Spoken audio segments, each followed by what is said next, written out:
डोंबिवली एमआयडीसीत पुन्हा आगडोंब फेज 2 मधील Indo amines कंपनीला आग। कंपनी बाहेरील लावलेली वाहनही आगीत जळून खाक, तर आगीवर नियंत्रण मिळवण्याचे प्रयत्न सुरू।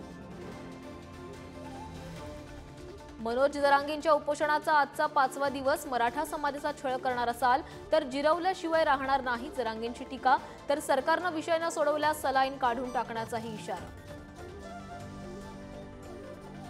चंद्राबाबू नायडूंनी घेतली आंध्र प्रदेशच्या मुख्यमंत्रीपदाची शपथ। शपथविधीला मोदी आणि एकनाथ शिंदेंची उपस्थिती। 21 आमदारांसह पवन कल्याणही सरकारमध्ये। लोकसभा निवडणुकीनंतर काँग्रेसकडून विधानसभा निवडणुकीच्या तयारीला सुरुवात। नागपुरातील 6 विधानसभा मतदारसंघात विधानसभा संकल्प सभांचं आयोजन। कॉलेजमध्ये आता वर्षातून 2दा प्रवेश घेता येणार। प्रवेश प्रक्रियेत बदल करण्यास यूजीसीची परवानगी। विद्यार्थ्यांचं वर्ष वाया जाऊ नये म्हणून यूजीसीचा निर्णय।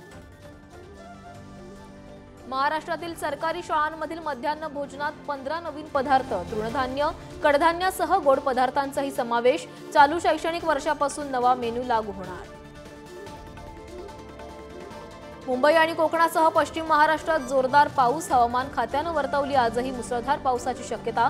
पावसाच्या सरींनी शेतकरी सुखावला।